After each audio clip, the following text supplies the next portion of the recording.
राजा के मंत्रिमंडल में मंत्री पद की कुर्सी। महामंत्री कृष्णस्वामी सभी प्रतिभागियों से समाज के हित के बारे में प्रश्न पूछ रहे थे। क्या नाम है तुम्हारा? मेरा नाम ज्ञानेंद्र है। अच्छा, ये बताओ कि सबसे ऊंचा क्या है? पर्वत। नहीं, स्वाभिमान। सबसे तरल क्या है? जल। नहीं, मनुष्य का हृदय। लेकिन अभी तक एक भी प्रतिभागी ऐसा नहीं मिला था जो उनके प्रश्नों के संतोषजनक उत्तर दे सके।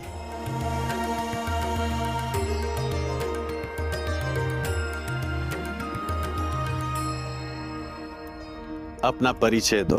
मैं चाणक्य पुत्र चाणक्य इस सम्मेलन में अपने महान विद्यालय तक्षशिला का प्रतिनिधि बनकर आया हूँ। मेरे शब्दों से तक्षशिला का सम्मान बढ़े, यही मेरी इच्छा है और लक्ष्य भी। अब मैं कुछ प्रश्न आपसे भी पूछूंगा। ये बताओ कि सबसे बड़ा शत्रु कौन है? अहंकार। अहंकार से बड़ा कोई और शत्रु नहीं। अच्छा, ये बताओ कि सबसे बड़ा धन क्या है? विद्या। विद्या ही सबसे बड़ा और अनमोल धन है। राजा भीमदेव ने उस उत्तर में कोई रुचि नहीं दिखाई। उनके लिए एक राजा के राजकोष का धन ही सबसे बड़ा धन था। और सबसे बड़ा वीर कौन है? दानवीर। चाणक्य का यह उत्तर राजा भीमदेव को चुभ गया। उन्हें लगा मानो चाणक्य उनकी संपन्नता, उनकी वीरता का उपहास कर रहा हो। रुकिए महामंत्री, इस ब्राह्मण बालक से अगला प्रश्न हम पूछेंगे। बताओ बालक, शास्त्र पढ़े या राजा?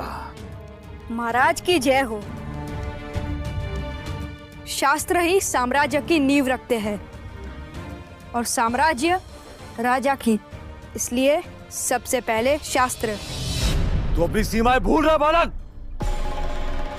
तू एक भिखारी है और यहां दान मांगने आया है। चाणक्य को यह बात चुभ गई। राजा ने सिर्फ उनका नहीं बल्कि तक्षशिला का भी अपमान किया था। मैं तक्षशिला से यहाँ दान लेने नहीं आया था महाराज। मुझे लगा था यहाँ ज्ञान की पूजा होती है, पर मैं गलत था। जहाँ शास्त्रों का मान नहीं, वहां मैं एक क्षण भी रुक नहीं सकता। रुक बालक, तुझे जाने की अनुमति किसने दी? राजा भीमदेव का क्रोध 7वें आसमान पर था। वो तलवार उठाकर जैसे ही चाणक्य की ओर बढ़े तो महामंत्री कृष्णस्वामी हाथ जोड़ उन्हें रोकते हुए बोले, महाराज, आप तो दयावान हैं, ब्राह्मणों का आदर करना जानते हैं। इस बालक की ब्रह्म हत्या का पाप अपने सिर पर क्यों ले रहे हैं?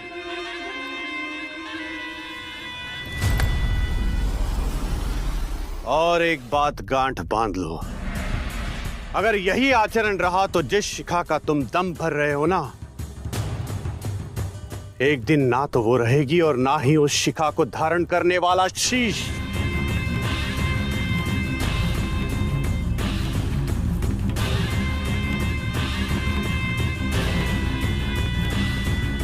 इस बात को कुछ साल बीत गए। भीमदेव के दरबार से निकाला गया तक्षशिला का यह छात्र आज उसी शिक्षा के मंदिर में आचार्य चाणक्य के नाम से प्रसिद्ध था। बुद्धिमान व्यक्ति अपनी बुद्धि, विवेक और चतुराई से किसी भी युद्ध में विजय प्राप्त कर सकता है।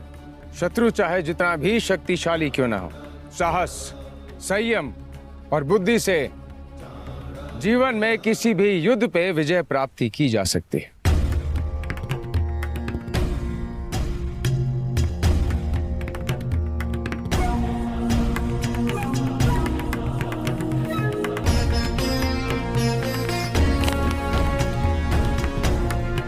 खबर सुन चाणक्य चकित रह गए। सिकंदर कभी भी भारत पहुंच सकता है और ये सूचना अति शीघ्र महाराज दनानंद तक पहुंचनी चाहिए। आप तो जानते हैं ना दनानंद कैसा राजा है, और भला वह आपकी बात क्यों मानेगा? मैं स्वयं महाराज के पास जाऊंगा अखंड भारत का प्रस्ताव लेकर। मेरा सुझाव मानिए, आप अपना कार्य कीजिए। बच्चों को शिक्षा देने का कार्य, उसी में भलाई है आपकी। आचार्य ब्राह्मण का कर्तव्य होता है लोगों का मार्गदर्शन करना, और यदि महाराज धनानंद अपने मार्ग से भटक गए हैं तो ये मेरा कर्तव्य बनता है कि मैं उन्हें सही मार्ग दिखाऊं। मैं आज ही मगध के लिए प्रस्थान करूंगा।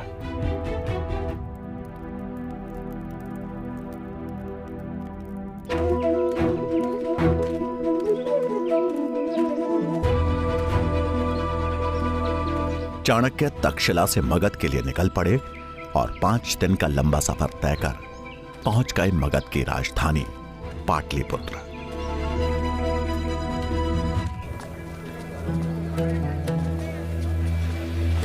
उन्हें नगर में कदम रखे कुछ ही क्षण हुए थे कि पाटलिपुत्र की जनता पर हो रहे अत्याचार का सच उनके सामने था।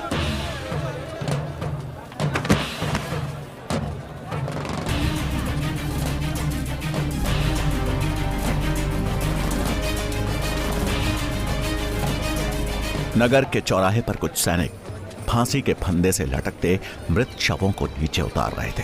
ये देख चाणक्य को समझने में देर नहीं लगी कि उन्हें सामूहिक मृत्यु दंड दिया गया है। और कितने लोगों को खोना होगा हमें, और कितने लोगों को मारोगे? अगर हम कर नहीं दे पाए तो क्या सारी प्रजा को मारोगी? ज्यादा बात करेगी ना तुझे भी फांसी पर लटका दूंगा। माता संभालिए शैल को। उठिए उठिए उठिए। मैं महाराज धनानंद के दरबार जा रहा हूँ और मैं आपको बचाऊंगा। मैं उनके समक्ष प्रजा की पीड़ा अवश्य रखूंगा। तुमने इतना कह दिया वही मेरे लिए बहुत है, पर वचन मत देना। तुम्हारे अंदर बहुत करुणा है बेटा, पर तुम जिसके पास जा रहे हो उसका लहू अब पानी बन चुका है। अपने अनुभव से कह रही हूँ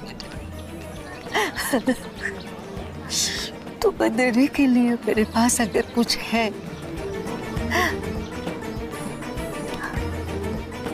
सिर्फ आशीर्वाद है। उस औरत ने उनके सिर पर हाथ फेरा और चाणक्य दृढ़ संकल्प लिए चल दिए राजमहल की ओर।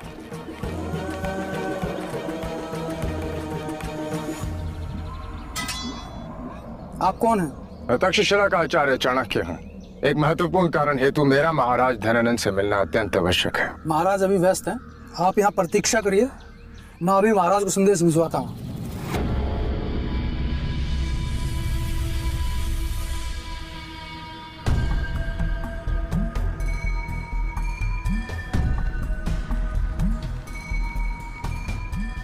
प्रतीक्षा करते करते शाम हो गई। चाणक्य को समझ आ गया कि अब सीधे हाथ से घी नहीं निकलने वाला, उंगली टेढ़ी करनी ही पड़ेगी। थोड़ी देर बाद उनकी नजर कुछ रसोइयों पर पड़ी जो कि महल के पीछे वाले रास्ते से अंदर जा रहे थे। चाणक्य को उनका मौका मिल गया था। कितने आदमी हैं? आज भी 10 लोग हैं। 10। उन्होंने अपना भेष बदला और उन रसोइयों की टोली में शामिल होकर महल के अंदर प्रवेश कर गए। एक सैनिक ने गिनती शुरू कर दी कि तभी चाणक्य का दिमाग तेजी से चलना शुरू हुआ। मौके का फायदा उठा चाणक्य ने वहां से अपना रास्ता बदल लिया और निकल गए राज दरबार की खोज में।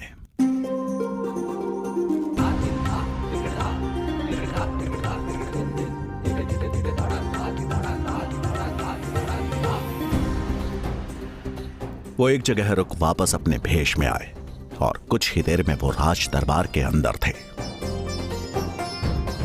लेकिन ये क्या, राज दरबार में कोई राजसभा नहीं बल्कि सुंदरियों का नृत्य चल रहा था।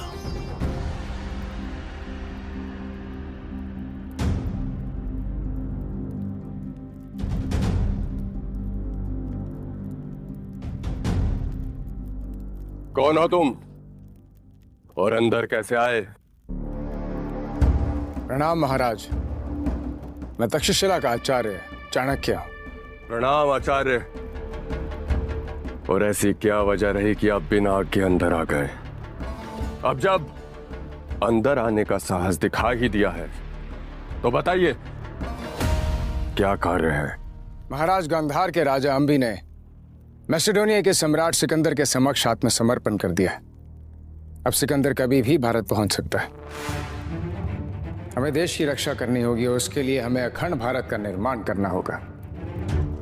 और यही प्रस्ताव लेकर मैं आपके समक्ष आया।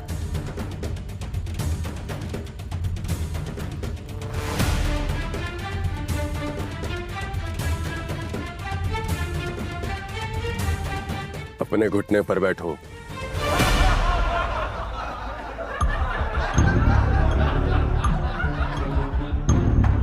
सुना नहीं? अपने घुटने पर बैठो। चाणक्य ने इस अपमान को सह लिया, क्योंकि उस समय उनके मन में सिर्फ और सिर्फ प्रजा और देश की चिंता थी। कुछ बोलने से पहले ये याद रखना कि यही तेरी औकात है। महाराज, बहुत हुआ चाणक्य। 2 कौड़ी के शिक्षक हो तुम। अब तुम मुझे बताओगे कि राज्य कैसे चलाना है। तेरा भाग्य अच्छा है कि हम ब्राह्मण की हत्या नहीं करते, अन्यथा तेरा सर अभी तक धड़ से अलग हो चुका होता। चुपचाप अपना कार्य करो। युद्ध के बारे में सोचना और करना हमारा काम है। क्षमा कीजिए महाराज, किंतु यह राज्य जितना आपका है उतना हमारा भी है, और इसी कर्तव्य का पालन करने हेतु मैं आपसे मदद मांगने आया था। किंतु आप तो यहाँ नृत्य और मदिरापान में लीन हैं। यदि ऐसा ही चलता रहा तो शीघ्र ही समस्त भारत का सर्वनाश हो जाएगा। सिकंदर जब मगध के ऊपर आक्रमण करने की योजना बनाएगा तब हम उससे निपट लेंगे। इससे पहले कि हम भूल जाएं कि तुम एक ब्राह्मण हो, जिस गति से यहाँ पर आए थे उसी गति से वापस लौट जाओ।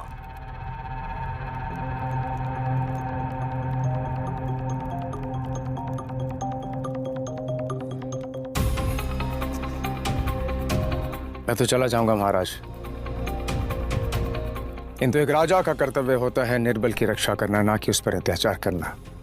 और मगध की स्थिति देखकर मुझे आभास हो गया है कि शीघ्र ही आप समस्त भारत सिकंदर को भेंट स्वरूप दे देंगे। यह सुनते ही धनानंद का पारा आसमान चढ़ गया और उसने चाणक्य को जोर से लात मार के नीचे गिरा दिया। बहुत बोल लिया ब्राह्मण, इसका दंड तुझे अवश्य मिलेगा। एक ब्राह्मण का मान सम्मान उसकी चोटी होती है ना। सैनिकों, इस दरिद्र ब्राह्मण को उसकी चोटी से पकड़कर घसीट के बाहर ले जाओ।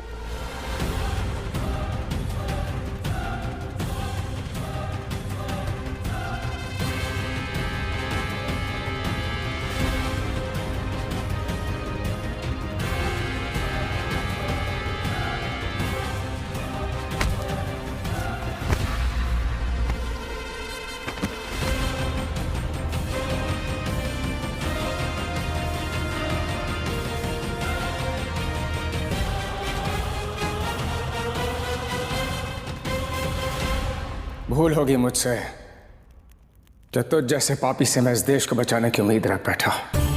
अपमान किया है तूने एक शिक्षक का, ब्राह्मण की शिखा का, और तुझे इसका भारी मूल्य चुकाना पड़ेगा।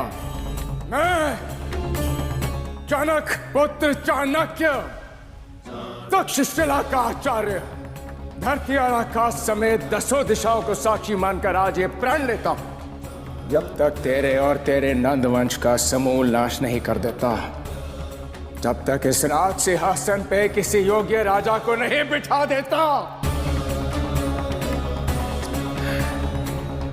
मैं अपनी शिखा नहीं बांधूंगा।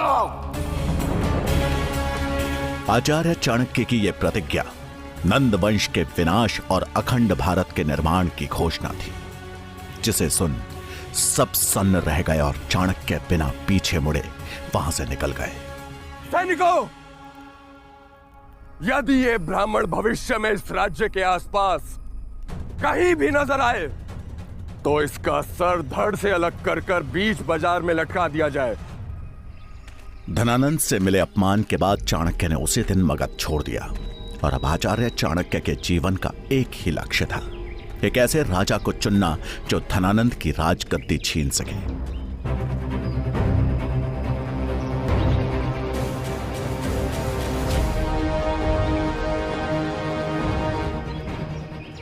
जंगल से गुजरते समय चाणक्य को एक 14 साल का बच्चा देखा। मैली धोती पहने और कमर में गुलेल लटकाए ये बच्चा चीते की तरह घात लगाए आगे बढ़ रहा था।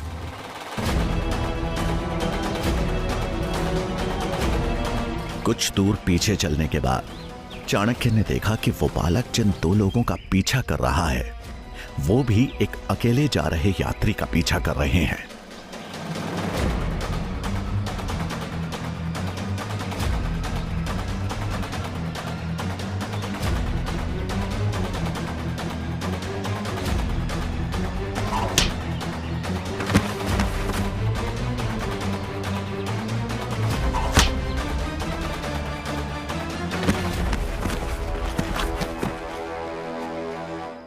आप ठीक तो है?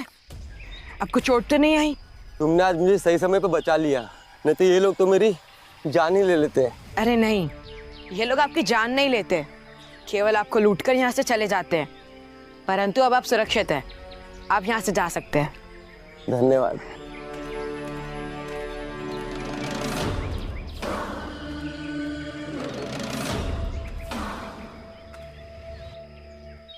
बालक ये क्या किया तुमने? क्यों लिए इनके प्राण?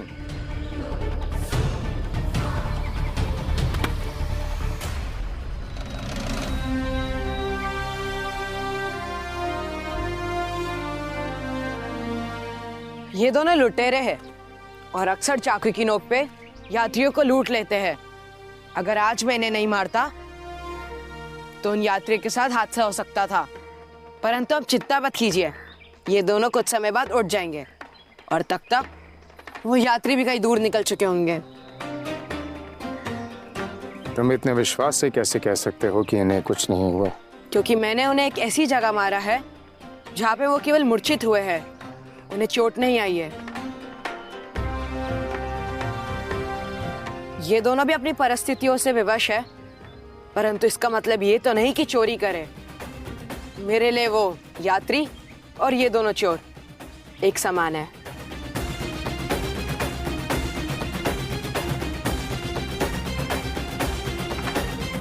नाम क्या है तुम्हारा? चंद्रगुप्त।